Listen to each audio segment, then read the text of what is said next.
Hello students, आज से हम डीप लर्निंग को पढ़ने की शुरुआत करने जा रहे हैं। तो आज का ये वीडियो इंट्रोडक्टरी वीडियो होने वाला है डीप लर्निंग पे, जिसमें हम ये देखेंगे कि डीप लर्निंग का आखिर मतलब क्या होता है। So I hope you are ready with your pen and paper. So without wasting much time let us start this video. तो सबसे पहले तो अच्छे से समझ लेते हैं कि डीप लर्निंग यानी क्या।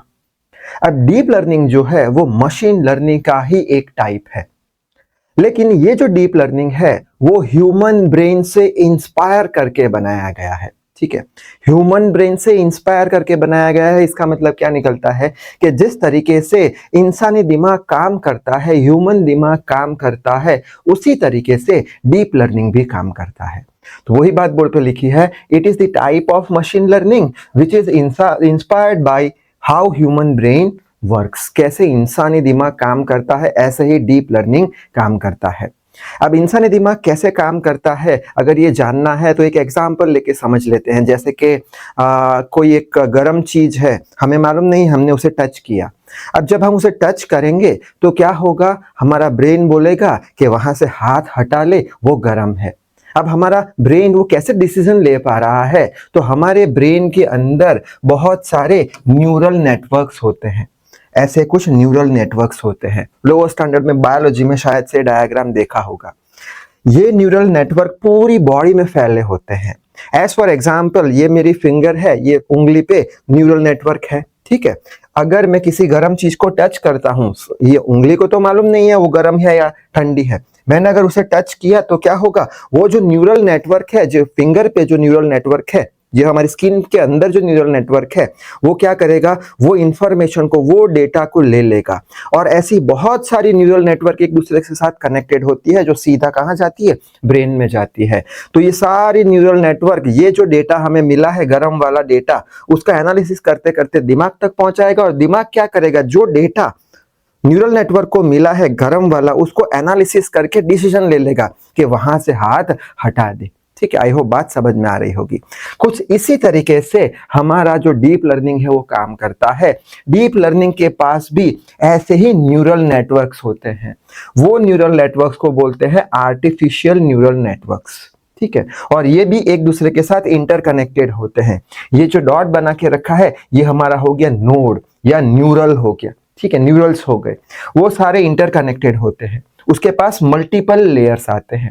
वो डेटा को क्या करते हैं, प्रोसेस करते हैं। यहाँ पे हमने एक डेटा दे दिया, ठीक है, तो इसको प्रोसेस करेगा, फिर उसको आगे भेजेगा, और यहाँ पे आउटपुट पे हमें कुछ डेटा दे देगा। ठीक है, तो वही बात यहाँ पे लिखी है कि it uses artificial neural networks which are made up of interconnected neurons. ये एक न्यूरॉन का लेयर, ये दूसरा न्यूरॉन का लेयर, ये तीसरा न्यूरॉन का लेयर, ये फर्स्ट लेयर, ये सेकंड लेयर, और ये थर्ड लेयर। ये सारे न्यूरल के जो नेटवर्क है, सारे न्यूरल के जो लेयर्स है, वो कनेक्टेड है, एक दूसरे के साथ इंटरकनेक्टेड है।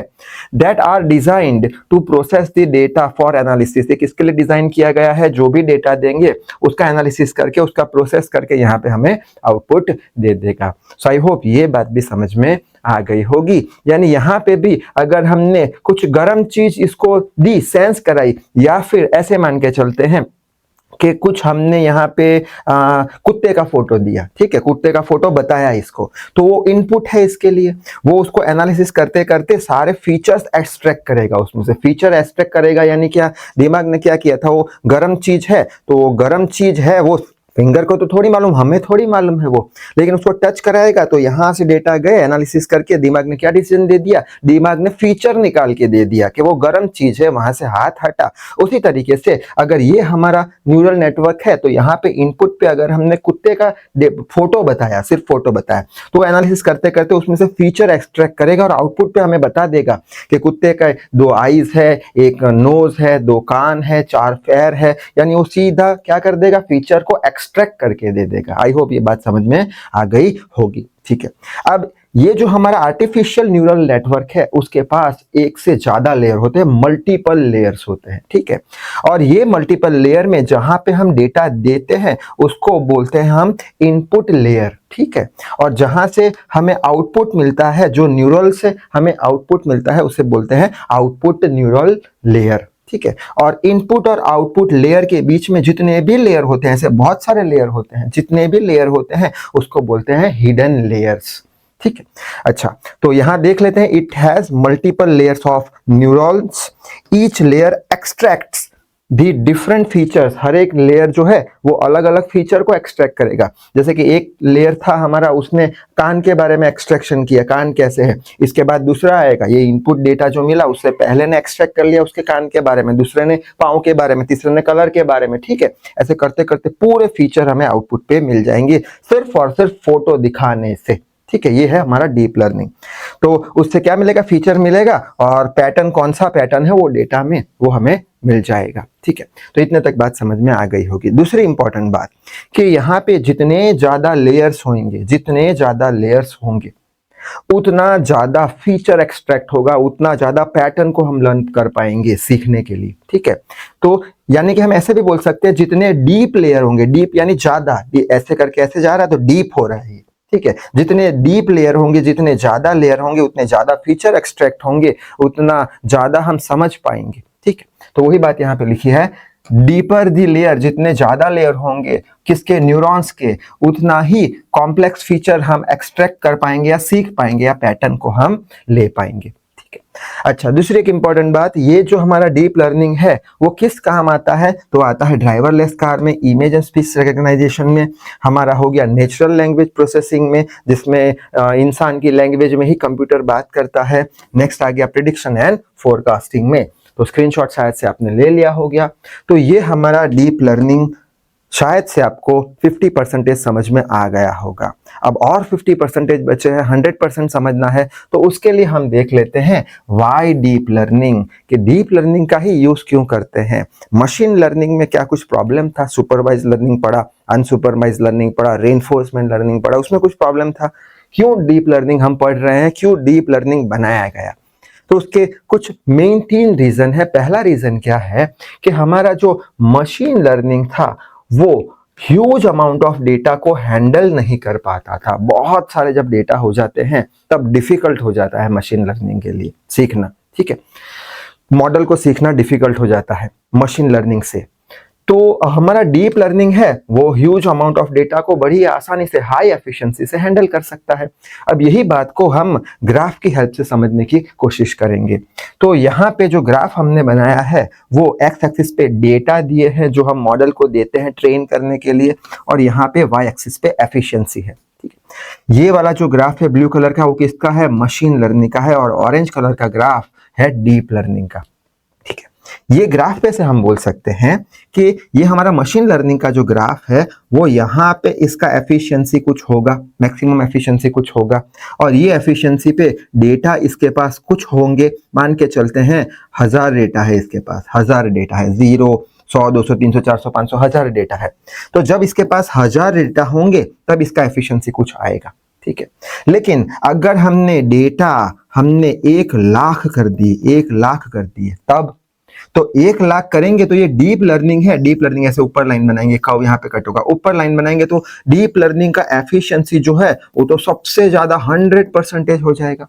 ठीक है, यानी ज्यादा अमाउंट ऑफ डेटा अगर हम लेते हैं, ज्यादा अमाउंट ऑफ डेटा, तो डीप लर्निंग इतना अच्छे से हैंडल नहीं कर पा रहा है, एफिशिएंसी कम आ रही है। ये बात समझ में आ रही है। ठीक है, जबकि हमारा डीप लर्निंग है, मशीन लर्निंग उसको हैंडल नहीं कर पाएगा, जबकि डीप लर्निंग ज्यादा डेटा को भी अच्छे से एफिशिएंटली उसे हैंडल कर पाता है। आई होप ये बात भी समझ में आ गई होगी।